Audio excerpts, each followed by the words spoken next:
Hello everybody, welcome to the world's greatest Bronze Age comic book podcast, Flea Market Fantasy. I am your co-host, Mike L, and as always I'm joined by... Michael Dell of the LCS Hockey Radio Show. That's right, and this week it is your pick, so why don't you tell the listeners what we are going to be talking about? Yeah, we're going to get Red Sonja, issue 12, 1978. Red Sonja. Yeah. Now, I'm sure you're a big fan of the 1985 Hollywood film starring Brigitte Nielsen as Red Sonja. Isn't it just Bridget? I always thought it was Brigitte. Brigitte. I don't think so, but anyway. Brigitte. I think she's fancy, so it's Brigitte. Okay. But anyway, that movie was terrible, and it lost a lot of money. Really? I didn't know that. Yeah. Okay. But this comic book that inspired it, it's not that terrible, right? It's all right. Well, yeah. I mean, yeah, it's actually pretty good. Considering. Well, don't get crazy. Let's yeah. not get crazy, but, yeah, it's all right. But the book we're doing here today, it's written by Roy Thomas. Yes. So that's a problem. Right, that's a huge problem, yep. But it's also credited to a lady named Clair Noto, who I've never heard of. I had never heard of her either. So I looked her up. She was credited with all 15 issues of Red Sonja, along with Roy Thomas. And she also has one credit. She wrote Savage Sword of Conan, issue 23. Really? And that's all she ever did at Marvel. Interesting. Okay. So then I looked other places for her, and I couldn't find out anything about her. So I was hoping you had heard of her. Drifter. No, never heard of her. Never. No. Yeah, I have no idea. And I think there's even another lady who was sometimes credited with maybe some earlier issues of Red Sonja. So it was like Roy Thomas, and I think her name was Wendy Pini, P-I-N-I. Oh, Wendy Pini. She's the creator of ElfQuest. Oh, all right. I believe she may have been credited as well some earlier issues with the team. Wow, I had no idea. Apparently she was... all right, so we mentioned this last week. But the artist for this issue is John Buscema, and he drew issues 12, 13, and 15. And the series only ran for 15 issues. But a fellow named Frank Thorne drew issues 1 through 11, and then Sal Buscema did issue 14. But this Frank Thorne fella, he drew the book, colored the book, inked the book, lettered the book, and he was way into Red Sonja. And he used to go to comic book shows and stuff in cosplay as a wizard. And Wendy Pini would go dressed as Red Sonja. I'm familiar with these photos. Have you seen them? I have. Yeah. Yes. I mean, she's looking good. Yeah. I mean, not Red Sonja-esque enough, but you know what I'm saying. Looking good. Okay. Yeah. So that's weird. So I guess she really liked Red Sonja, and he really liked Red Sonja. And this Frank Thorne fellow, he's an interesting character. Really? I was reading up on him a little bit more. He after he did Red Sonja, he did something called Moonshine McJugs for Playboy. Really? Yes. Okay. A very subtle title. Moonshine McJugs. I wonder what that's referring to. Yeah, what's that about? But then he added some other stuff. So yeah, we need to do a whole episode on Frank Thorne and Moonshine McJugs. But anyway, so Red Sonja, she was actually created by Roy Thomas and Barry Windsor Smith in 1973 for Marvel. Yes. And they based her on 3 Robert E. Howard characters. Robert E. Howard is the creator of Conan the Barbarian. Mm-hmm. And he had a character named Red Sonja of Rogatino. So I wonder where they got the idea for Red Sonja. Yeah, I know, eh? But they also kind of based her on a character named Dark Agnes de Chastillon and another character named Valeria. So they took these 3 characters as well.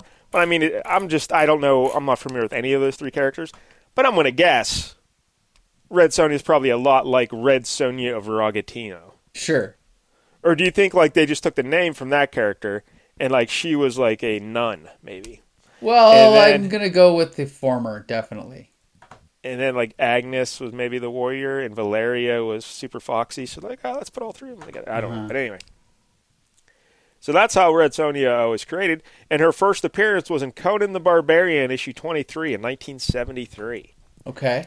In 1975, Red Sonja headlined the first 7 issues of Marvel Feature. Now, we've talked about Marvel Feature before, right? I believe so, yeah. In fact, I got my database here. Yeah, like that seems very familiar. What was 3D Man in? Was that in Marvel Feature, or was that... Actually, no, I don't think we've ever talked about Feature. We've talked about Premiere. All right, then, yeah, we're going to have to do a Marvel Feature here at some point. Okay. But, yeah, she would headline the first 7 issues, and then she got her own series then in 1977, and the title was published bi-monthly, and it lasted 15 issues, ending in 1979. Okay. Red Sonja's... Oh, get a load of this. I took this from the Wikipedias. Red Sonja's origin story was told in the story The Day of the Sword in Cullen the Barbarians, number 3, 1975, written by Roy Thomas and Doug Mensch, and illustrated by Howard Chaykin. Now, I think in that story, it's alluded to in this book that some king in her, wherever she was from, begins with an H, this crazy city or country she was from, and he wanted to sleep with her, and she said no, and she either ended up killing that guy, or she just left the area, and she hit the bricks. Okay. So I think that was the original origin. But that same story was later redrawn by Dick Giordano and Terry Austin in The Savage Sword of Conan, issue 78, July 1982. Now, in this version, Michael, Red Sonja lives with her family in a humble house in the western Hyrcanian.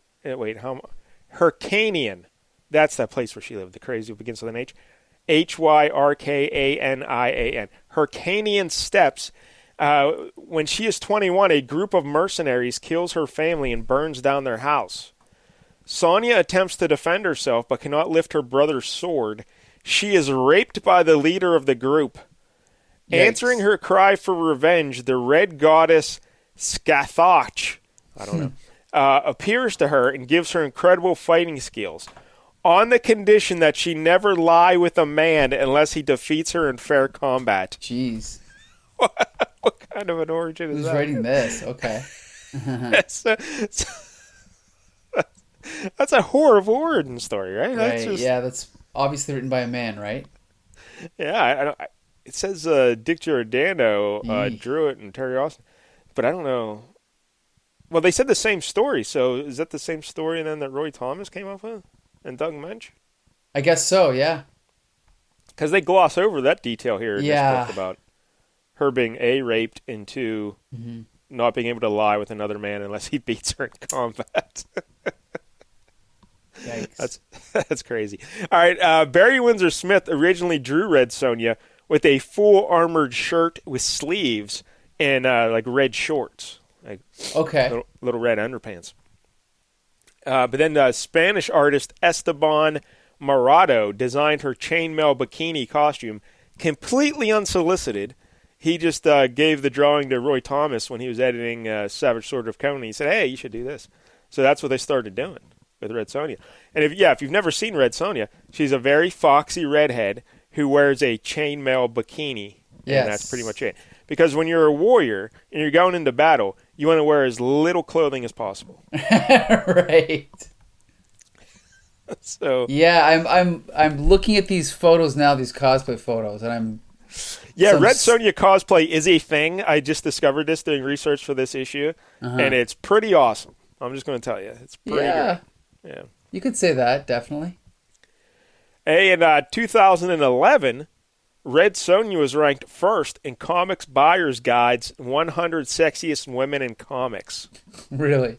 Yeah. Now, are you familiar with this list at all?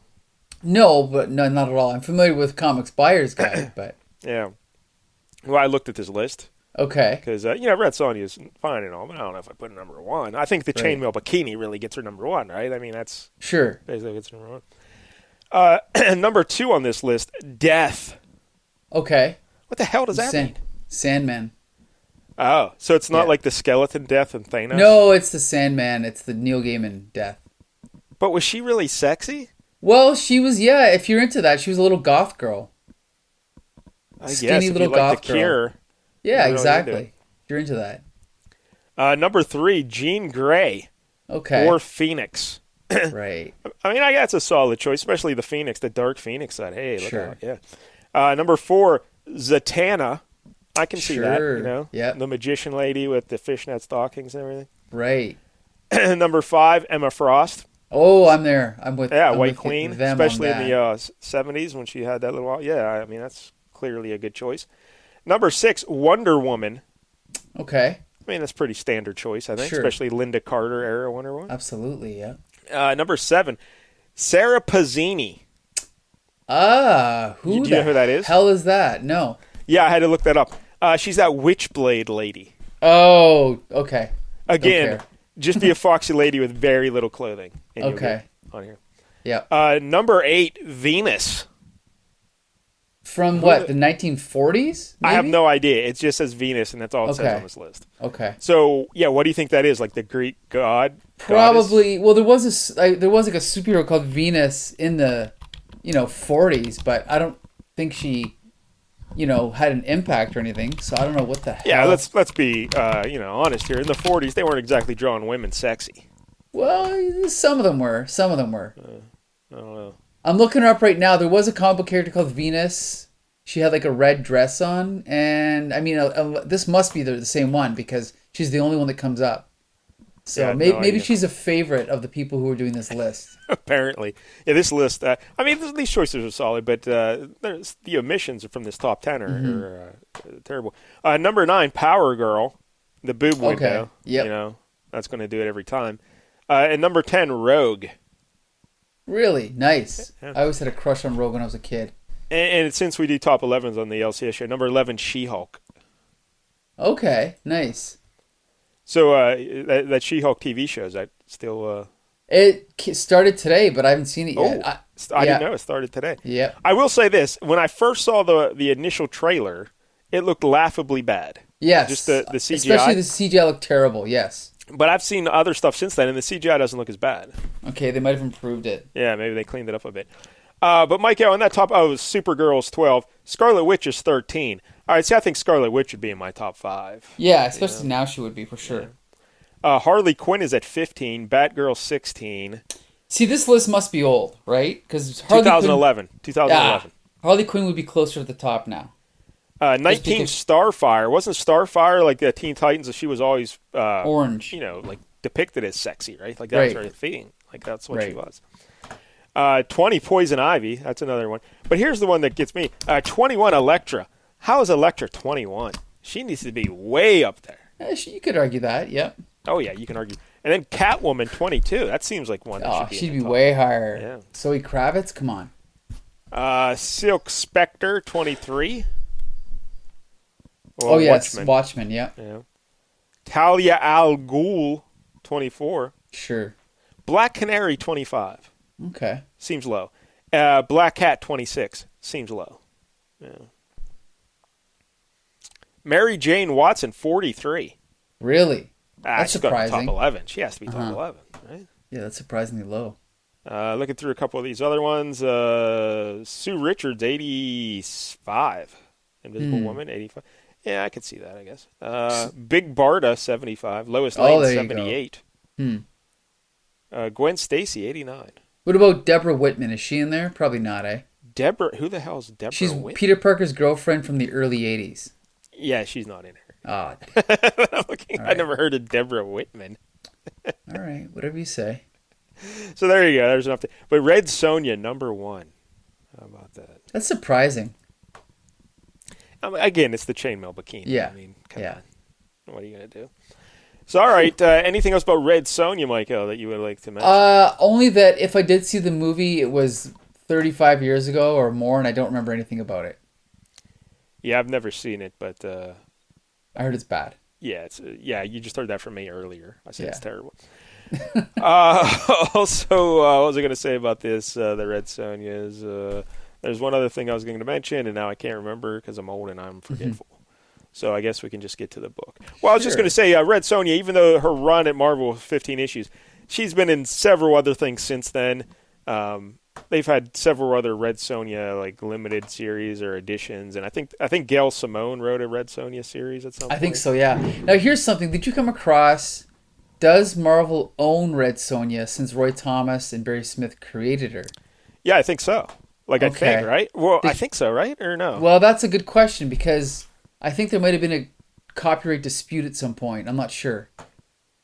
Yeah, I didn't even look that up. Yeah, because she was created in Conan, but she was created by Marvel creators, so I don't know who owns what, you know? It's a good question, yeah. Because Yeah. I think even if you look in the small print of this issue, you know, like what do they call that? What's that word with the eye or whatever? Indicia. Oh, it says Yeah. right here, Red Sonja is copyright Robert E. Howard. So So, there you go. Do you think maybe they got her at some point though? well, this is night. I don't know. I don't really know. Yeah, this Who is knows? 78. The movie Yeah. came out in 85, I think. So I bet you that. Yeah, I bet you when the movie came out, that's where things got heavy with the creators fighting over rights. Who knows though? this could be the part of the show where we Google things. Yeah, but we don't have to though. All right. Would you like me to? I'll Google while you talk about this cover. Okay, I'll talk about the cover. So here we go. My version says 12 pence. Yeah, that's I noticed as well. Yeah. We're apparently reading the British version of Yep. Red Sonja issue 12. Oh, look at that. The top it says Marvel All Color Comics. I wonder if the American one's different. Well, I think usually in the UK, right, they were always black and white, right? Ah, that must be why. Yeah, interesting. Because remember in the old days, we did that Captain Britain one, wasn't that? Right. Like, all black and white.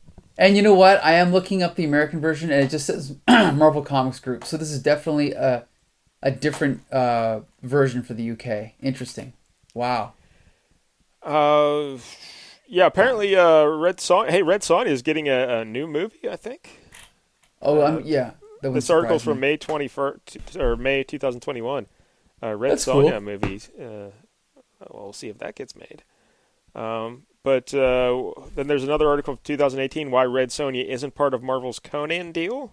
See, I bet you there's some kind of conflict there. Yeah. But anyway. Oh shit! I clicked another link, and then like 2 links down, there's a big article. Does Marvel own Red Sonja? I should have clicked that one. Yep. That would have been so much Well, better. I'll keep talking about this cover here. All right. So here we go. We got this big red. Actually, well, it's like a red ribbon with the logo inside of it. So like a big red like strip, and it says inside "Fire and Fury in the Age of Conan," and then the logo Red Sonja in yellow with blue like stroke, and then below that She-Devil with a sword. Then we've got a corner box here that I can only assume was drawn by what's that guy's name? The famous Frank Thorne. yeah, Frank Thorne. This art is awesome in this corner box. Yeah, it is. Like- I don't know if that's him though. I mean, I assume it is too, but Yeah, like the face doesn't look like him. But, It's definitely not John Buscema. It's definitely not like Gil Kane or anyone or John Romita. That's why I'm just gonna guess it's probably him, but I don't know. but it is good. Yeah. Yeah. And so sorry. So that I think is by Frank Thorne. The cover is by what's his name? Frank Bruner. That's confusing. Frank Thorne and Frank Bruner. Yep. Okay, so this And cover we is know by Frank Bruner, our buddy Porker, Bob Myers, he picked that Doctor Strange issue way back in, I think, year 1 of Flea Market Fantasy. And that was drawn by Frank Bruner, and we were all very Right. impressed by Frank Bruner. Yes, he's a good artist. Yeah, this is good. This is more. This art is closer to John Buscema than Frank Thorne. Like Frank Thorne's a little bit more, like no shadows and like more lines and more designy, and this is more illustrative with like a lot of cross hatching and shadows on the muscles and stuff. But basically, Red Sonja is okay. Above her it says Fantasy's #1 fighting female. Red Sonja is standing over the body of like a barbarian that's kind of like on the ground defeated, and she is with her back to us, with her legs spread, standing over him with her sword pointed up, and then in the background is a red, like inked drawing of her face. It's really good, and she's basically naked with just a small little bikini of beads hanging over the back of her ass. Yeah. Not the side though. We can see full side ass there. Yeah, I always got to love a good side ass. Yep. I'm still trying to read some of this, but I don't know. I'm Oh, okay. getting distracted. But, It's a pretty good cover though. It's a pretty good cover. Yeah, I love the cover. That's why I picked this issue. 'Cause, Also, yeah, I should- like you said in the background, there's a big thing of her face. It's just well designed, and yeah. Also, notice that I don't know if that's supposed to be smoke or whatever coming up from the barbarian, but it's making her pop out from the background, right? It's kind of like not framing her, but you know what I mean? It's Yeah, giving her a background. It's nice. that contrast from it, because Right. the background's white and like a pinkish red, Right. and yeah, it helps her stand out. Yeah, I love it. It's good. All right, Did so you mention the fantasy's #1 fighting female blurb? yes. While Yeah. you were doing your research, I mentioned that. Yeah. Sorry, I missed that because that's awesome. Fantasy's Yeah, number it's one cool. fighting female. Yep. And she-devil with a sword. All right. Yeah. So then we crack this sucker open, and the title is Ashes and Emblems, and Red Sonja is standing there with. At first, I thought it was Conan, but it's not, is it? Yeah, just everybody looks like Conan back then. Right. This is. They say who it is, don't they? I don't remember. He's a very prominent character throughout the entire book. Okay. Well, whoever it is, she's His standing name with them. begins with an S. It's a weird name. It's like Yeah. Sunobro or something like that. We'll come across it. We'll So find there's it as we go. yeah, so they're standing there talking to this big kind of demon, a really well drawn demon, and basically the demon is giving them instructions that the only way that they can be free of the curse of Appa Allah is to bring this demon the emblem. Okay? And then they're like, oh, well, what in the name of a drunken pikeman is the emblem? I mean, I use that expression every day at work. I'm not sure about you, but and who the devil are you? And so he's like, well, basically he's like, his name is Cathan. He's the master of Koro. I love these names. And he tells them again that they have to get this emblem, but this is the funny thing. He won't tell them where it is or what it looks like. Yeah. He really needs this emblem. It's very important, but he doesn't know what it is or where it is. Right. Hey, Michael, an update on the Red Sonja stuff. Sure. Luke Lieberman, his company Red Sonja LLC, owns the rights to Red Sonja. Interesting. Marvel Comics credited Red Sonja as the heroine created by Robert E. Howard, and Red Sonja was still part of the Robert E. Howard estate. After the 1985 Red Sonja movie, in the last Marvel Comics title, the one-shot Red Sonja Scavenger Hunt 1, the character owned by Cull Properties, Inc., was moved to its own company, Red Sonja LLC. Red Sonja LLC was then bought, separating her from Conan. She was briefly licensed with Blackthorn Publishing in 1998, then Cross Planes in 1999, before Dynamite Entertainment acquired the rights, and, oh shit, I hit something on my tablet, and began publishing the first Red Sonja series in 2005. Due to that legal status, Red Sonja did not return to Marvel Comics in 2018-19 along with Conan and other characters. So along the way, she was separated, and then they didn't buy back Red Sonja. That's too bad. Yeah, it's a shame. And we should credit somebody, some random person on Reddit for that answer. Okay. So thank you, random person on Reddit. So getting back to the story, so basically she's like, well, how are we supposed to find something whose location or very shape we don't know? You're mocking us, demon, and I don't like it.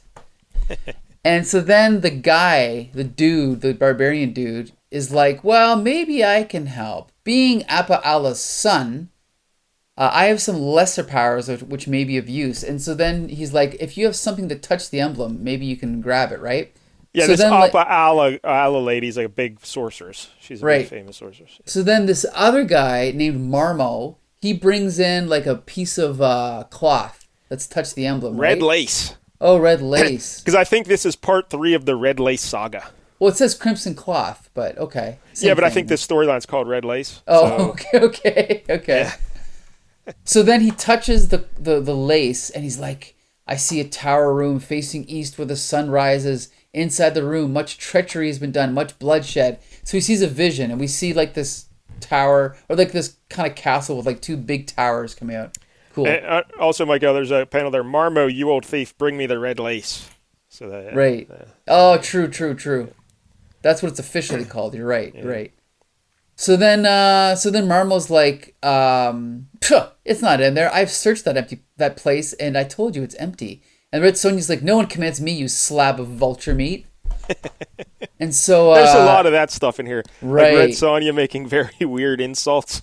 Right. Yes, I noticed that. And it's so Roy Thomas, It's totally. So... But it works for the genre, I guess, right? I guess, but it was a little. I mean, hey, I'm not trying to defend Roy Thomas, but or my experience reading this, but anyway. So she's like, we'll bring back the emblem and embed it in your thick skull, right? Yeah. So then they're off to the races, right? Yeah, So they're they trying said, to recover this emblem. So, you know, right. what do they get free of? The demon, or what the fuck is going on here? Well, this is what's weird is they walk away and then all of a sudden they're just there. I don't know if they got teleported or what happened here. Did I miss that? Yeah, I think so. I think because this fella here who she's with, man, we really should know his name. Let's call him Steve. So Okay. Steve, he's kind of a lower level magician, and whenever he thinks of something, like he teleports there. So Okay. I think he sensed where the emblem was, and he teleported them outside of it. Okay. Yeah. So, And but I was a little bit hazy because everyone wants this emblem. This demon guy wants the emblem, this reptile guy, but also the big sorceress lady, Steve's mom, wants it as well, and everyone wants to get it. And they just want to be left alone. And I guess if they give them the emblem, they'll be left alone. Is that what's going on here? yeah, I think so. All right. So anyway, so then they appear outside this castle thing, and then they peek inside a door, and sure enough, the first thing they see is a table with 3 items on it. And I think 4 items, right? four, oh, is it 4? Yeah, you're right. A broadsword, a coin, a wand, and a chalice. Now, they And each have like an emblem on them. yes, You know, they're so all like- emblazoned in crude runes. Yes, But apparently only one of these items is the real emblem. right. But you have So- to choose wisely, Micah. This is where Indiana Jones and the Last Crusade got the idea. Yes. Also, didn't Willow have a scene about that choosing? I don't You remember chose Willow. poorly. I don't remember. Willow's a great He's movie. just a peck. Remember that? Wasn't that from Willow? He's just a peck. I don't remember that part, but Whether they call it like he's little, they called him a peck. oh, okay, okay. But anyway, they have to choose wisely.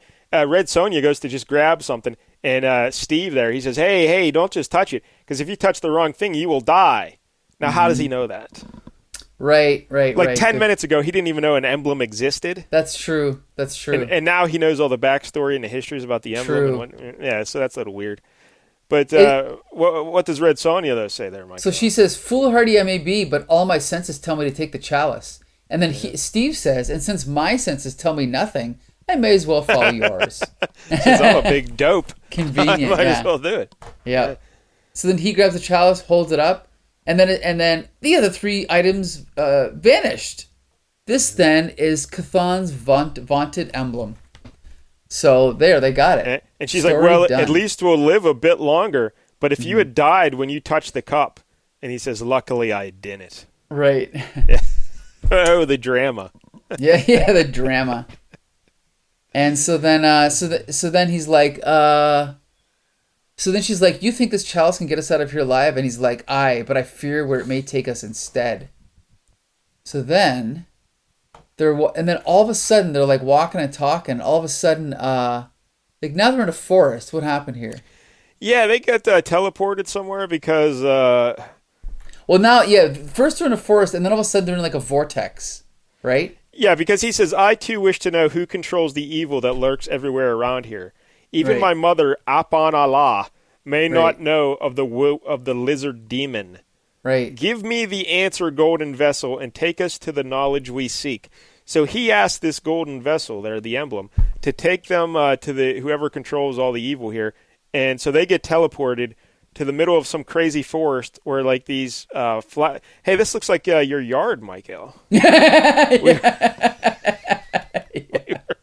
Absolutely right. You're talking before the show. What a Michael detour. needs to cut Yeah. his grass, Yeah. and he shows up in all these plants, like kind of like Venus flytrap looking deals with like Yes. leaves on them and shit. But they have like mouths with teeth, and Yes. they're very strong. These plants. Scary. And they're also And, poisonous, I guess. They emit some poisonous odor that makes them weak, and Sonja and Steve dizzy. Right. Right. Steve says, "Do not breathe deeply. These plants are foul. Their breath poisonous." So like, yeah, they're getting sleepy, and then but then she's like, "Mother of Mitra, this thrice damned Dahlia thinks I'm its dinner." So then she whips out her sword and starts cutting the shit out of everything. Right. Hey, Michael, look at that page 10 there, right where we're at. The bottom left panel of Red Sonja with her hand up to her forehead, and she's looking down. You know, Yep. you see that? Doesn't that look like a John Romita Jr. drawing? Yeah, you And, could say that. And this is inked by Joe Rubinstein, right? True. And didn't he ink John Romita Jr. a lot? He did. think he did. Well, he more inked Not a Ron Friends. lot, but I do remember Maybe him. sometimes on Spider-Man, but I think it's just more that John Romita Jr. sort of learned, he's an amalgamation of like John Buscema, John Romita Sr., Sal Buscema, all the classic Marvel guys, right? Jack Kirby. So he kind of draws a little bit like all of them, Yeah, but that panel definitely reminds me of John Romita Jr. Yeah, so. I could see that, yeah. So then she's... yeah, she's just hacking up these plants. Yeah, right. And she thinks they're dead. She's like, looks like the end, And, yeah, she thinks they're dead, Steve and her. Yeah, these plants that's what are I mean. tough. Because apparently these plants, they drink blood. Right. And there's like just buckets of blood everywhere. And they're like feeding off this blood. And the blood makes them very strong. Right. But then all of a sudden, who appears but Appa Alla, the sorceress mother of Steve. Whose let's actual just name say is... that Appa Alla, she is smoking hot. Yep. For Steve's mom, Sure, she's gonna be in her 40s here, at right, least. Old lady. Still getting So actually, Steve's name is Sumaro. Yeah, there it is. So then she appears, and she's like, she's talking about the plants. She's like, blood soars through their green veins, and they are made almost invincible by it. Though one who knows the ways of power can seal their veins like ice. And she like, gestures, and then all of a sudden the plants all kind of look like they're screaming, right? Yeah. And then they're defeated now. And then Steve's like, I trust no part of this is you're doing. And she's like, you disappoint me, Sumaro. I have warned you to always avoid this place. I cursed it. And you also know why. And so this is all like stuff we don't know about, like their backstory or whatever. I love that picture of the mom there, bottom left panel, just staring at the camera there. It's good, yeah. It's solid. And then she's like, soon these plants will go strong enough to free themselves from their bloody moorings and will walk upon the earth. As a deadly army of man-killers. Yeah, I guess she wants to unleash these plants as her army of death, basically, right? Right. And to do that, she needs that emblem. She needs that golden chalice. Right. So then she's like, what does she do here? Oh, she conjures up the image of...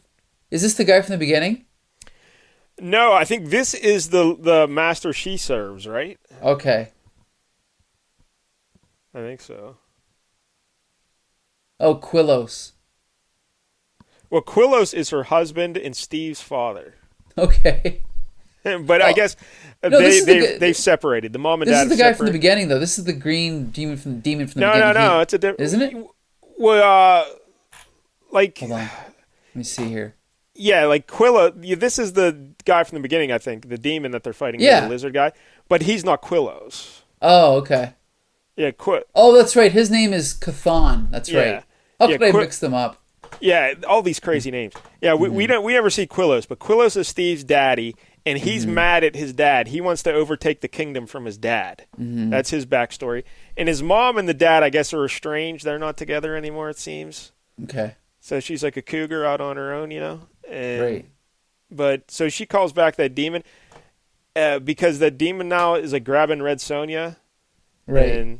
Because she doesn't like Red Sonja. Because Red Sonja is, she thinks is seducing her son. Uh-huh. And she doesn't like that. So the demon picks her up and she's like, Sumaro, where are you? I could use some help. This thing is crushing me like a rotted stick. Like a rotted stick. Uh-huh. That's, again, more Roy Thomas. Right. And so she's trying to fight him off with a little dagger, right? But every time she uses her knife, like when she used her sword on him earlier, it couldn't penetrate his scaly skin. And even though she's trying to use her knife now, she's like, it still won't do anything, Right. And while she's doing that, the demon is like cursing her in this other language, right? Yeah, and she's like, I don't understand what you're saying. Why are you swearing at me? Right. And so then, all of a sudden, meanwhile, nearby, one of the giant plants sucks up its daily ration of fresh blood from like a bucket. Yeah, there's just buckets of blood. Right. And then she's like, if it's my blood you're after, you'll have to stand in line. But if it's just blood in general, maybe I can make this ugly hunk of demon flesh a bit more appetizing to you. And then she kicks over the bucket, right?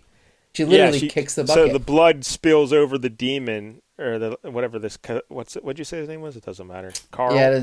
Yeah, Carl. Yeah. So the blood goes all over Carl, and so now the plants go after Carl. Mm-hmm.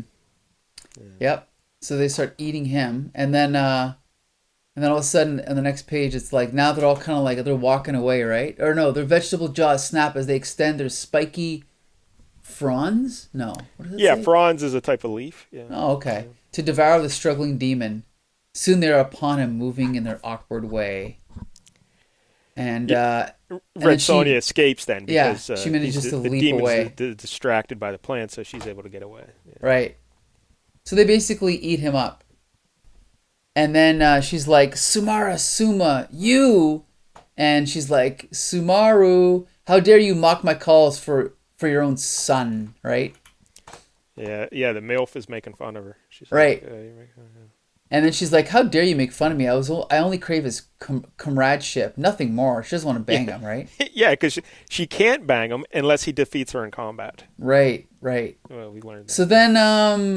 So then, what's his name? So then the mother, she's like, she's talking about the emblem. And she's like, it is the final ingredient which will give me the power to release the plants.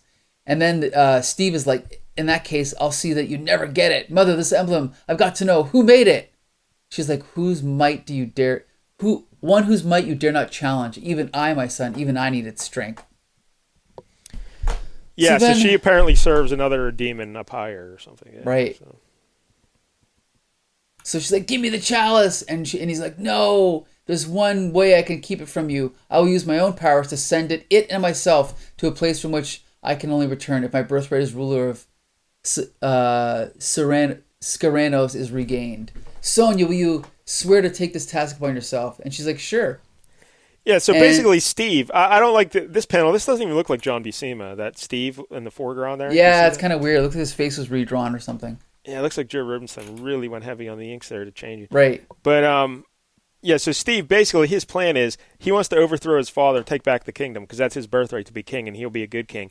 But apparently he's trying to get out of it, so he just tells, hey, Red Sonja, what I want to do is I want to protect this chalice. You go do that for me, okay? Mm-hmm. And she's like, oh, I guess. And he's like, all right. Right. So he teleports out of there just to protect the chalice, leaving all the heavy work for Red Sonja. This Steve's a jerk. Uh-huh. Yeah? But yeah, so that's what he does. So anyway, so then, yeah, so he teleports her away. No. Steve teleports away. Oh, yeah, sorry. So she's left alone. Yeah. And then basically we see all the plants are like they've got their what's it called, like their roots in the feeding buckets. It's like in their feeding buckets, their evil foodstuff congeals, turns quickly solid, drying and cracking like crimson mud under a hot desert sun. Then we see them all like dying, right, just laying there dying. Yeah. Because like And then- some other big demon guy comes in, and I think this is the guy who the MILF serves, and he's Right. pissed that she didn't get the emblem, so he comes in and like rips her away, Right. and yeah. And then she is back in my backyard, back in the forest. When you say she, Red Sonja, Red Sonja, yes. Now and she's by herself. She's got her horse. and it's just like a pleasant. This is like Mike L's yard after he mows the grass. Right. Everything is neat. All those crazy plants are gone now. It's like a Yeah. normal forest, and now she has a horse there. She has a new broadsword. Yep. For some reason, all this stuff just shows up, so she can go on her mission to reclaim the kingdom Right. from Steve's dad. Uh-huh. So, And she's but Mike, like, how does it end here? She's talking to herself, but what does she like, say? where are you, Samaro? To what hideous netherworld did you fly? To save the world from your own mother? Was it you who sent me the thoughts of new birth? Whatever the answer, I must now ride to act on your behalf if I'm ever to see you again. And I must say, the thought of never seeing you again does not please me. No, not at all. She's smitten with Steve. Yep. You know. And then it says, next issue, the startling conclusion to perhaps the greatest Red Sonja epic of all. Shall Skaranos fall? Yeah, That's and it. Skaranos is the kingdom there of Right. Steve's daddy. So there it is, Red Sonja issue 12. I don't know the art. I don't think Rubinstein's the best inker for John Buscema. No, but, I don't think he's a great inker at all, but yeah. But this is still great art. There's still a lot of Yeah. really great stuff in here because it's John Buscema. Like there are some panels that are just awesome. So I was a fan of the art. Roy Thomas is always a problem. It's Yep. just it's just a fact of life. And What were we going to say? well, I don't know if he's as terrible as usual here, But every once in a while, you'll get like one of those moments. You're like, oh yeah, this is Roy Thomas. See, it's funny because I told you I tried to read his original Avengers run and I could not get through it, even though it took me 20 years to buy them all. Yeah. His run on Conan is so popular that I think it must be good, but maybe he's slightly more suited to Conan, but this just felt like almost like reading He-Man. Like it was good, like pseudo sword and sorcery, you know? Like B sword and sorcery. Yeah, I'm not a huge sword and sorcery guy. Me neither. I mean, I do like it, but yeah, I've never read anything that's blown me away for sure. Yeah, not a big fan. But, you throw in some chainmail bikinis and I'll show up. Sure, sure. Yeah, Roy Thomas. This isn't the worst Roy Thomas, but it's still not great. It's entertaining. I mean, I didn't hate reading it. It's just that the plot also felt very convenient in a way, yes. right? Yeah, like even when we got to go find this emblem. Oh, I'll teleport us right outside the building and there'll be no security, no guards, nothing. We just pick the emblem. Oh, look, we just picked the right one. And all right, that's done. Now what? And then 100%. The plants and the buckets of blood and whatnot, that's fine. I liked how Red Sonja got away from the demon by kicking over the blood and getting the plants to attack the demon. That was good. Red Sonja herself, she needs a new haircut. I didn't like the way John Buscema was drawing her hair. It was a little weird. But I was also crazy about her character, because again, too much Roy Thomas in her dialogue, so it really distracted me. Yeah. But, I guess it's okay. Mm-hmm. I didn't hate it, Right. Yeah, I definitely didn't hate it. I enjoyed reading it, but I wouldn't want to read more, I don't think, unless I had to. Yeah, I probably wouldn't read more either. Right. Yeah, Roy Thomas is one of those guys where, as a kid, I always, in my head, thought he was good, but I've never actually read a good Roy Thomas comic, Yeah, again, a great idea, man. But right. Obviously coming up with great characters, for sure. Yeah, you want Roy Thomas as your editor. Sure. Not your writer. But he did write a bunch of Conan stuff, right? And Sword of Conan and everything. And yeah. So, I don't know. But Red Sonja, again, this came out in an era where there weren't a lot of female led books, right. So that's something. Groundbreaking, you could say. Sure, right? Yep. Red Sonja, there's only 15, Michael. Come on, let's read them all.